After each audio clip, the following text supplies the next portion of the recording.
Or Okay. being the governor, which is more like being the head, it's being the executive for the community, and So you guys have a lot to do with the laws and things.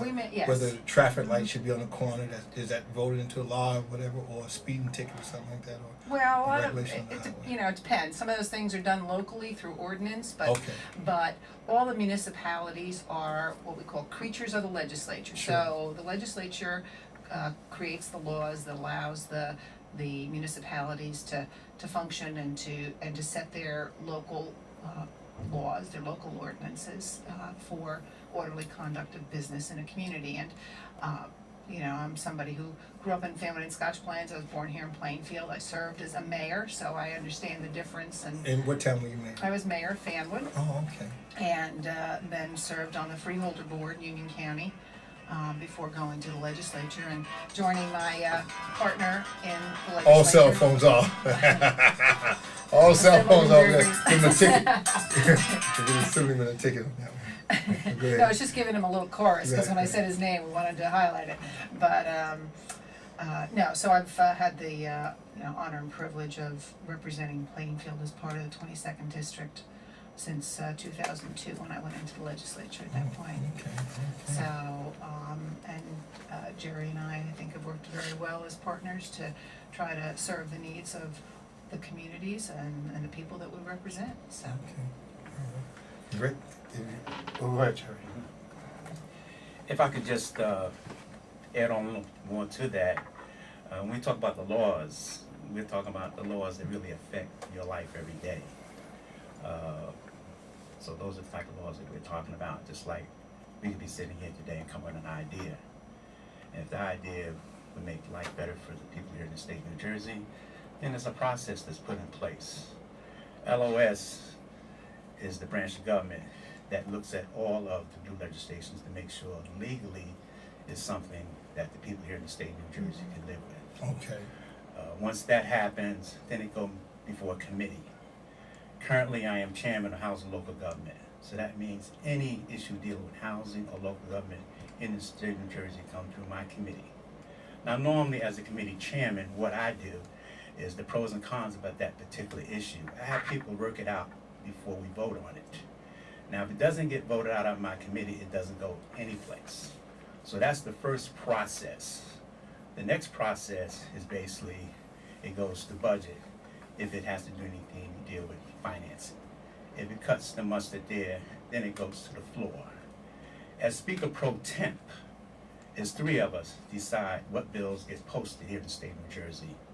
That's the Speaker, Majority Leader, and myself personally. Okay. So if the three of us say that's something that we feel is not fair, we want it to go back, it doesn't go any further whatsoever. So it's a very, very key role that I play in terms of how the laws are shaped here in the state of New Jersey. Also, as Speaker Pro Temp, it's like the Vice President. That means, for example, for any reason the Speaker can't fulfill his job, then I become Speaker. So that gives me opportunity to sit with the Governor, with his staff, to talk about any issue so that I'm privy to exactly the pros and cons.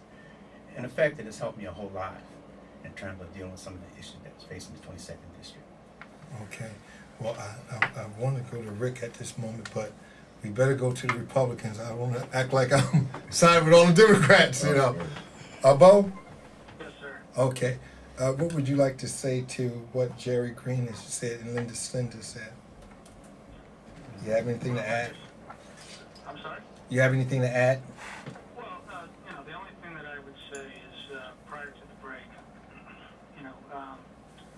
Assemblyman Green was talking about the reality that you're either Republican or you're a Democrat in Trenton, which I think is a bit unfortunate that at this day and age, and based on the experiences that we've seen on a national level, that it's still so divided among partisan lines.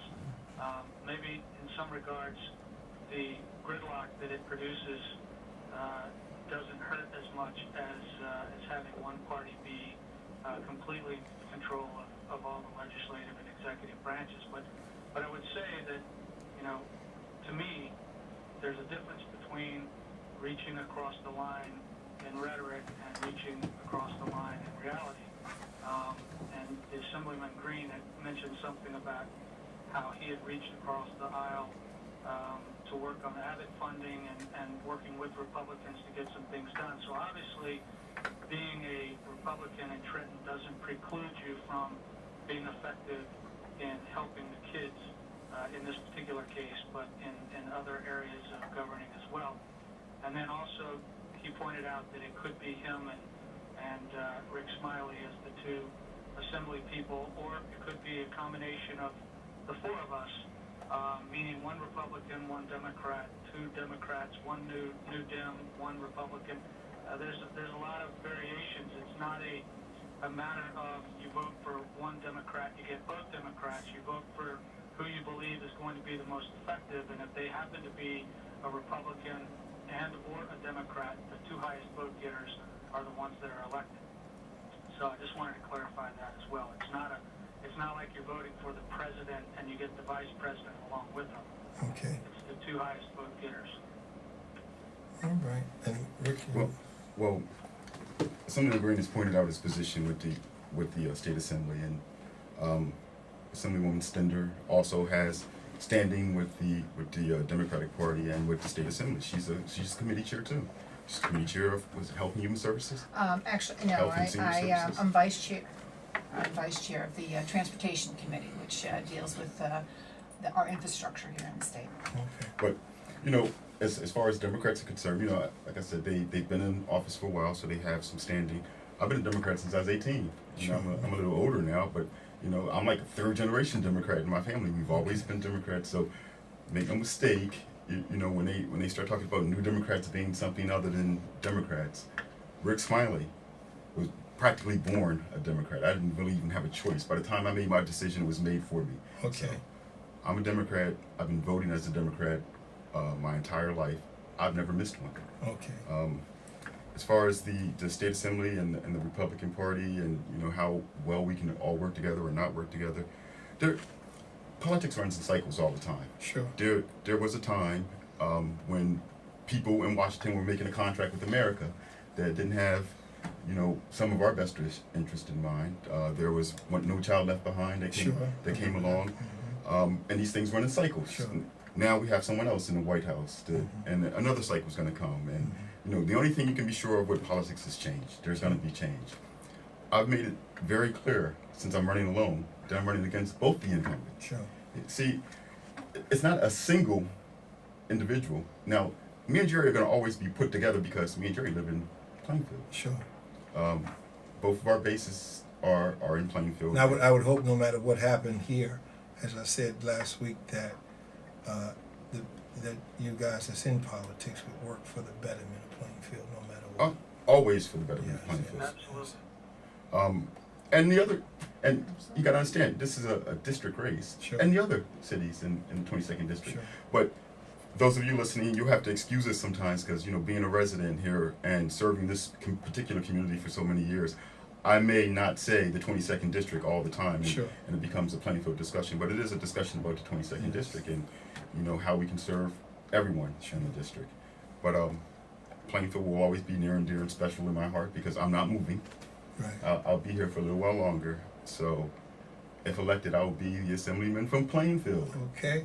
And if I have my way, I'll set me up a nice farm behind my house and give people fruit and vegetables.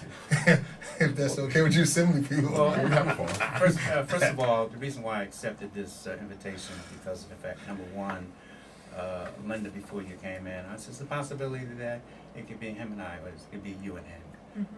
But whoever it is, trust me, the Democratic Party is going to get behind that. I was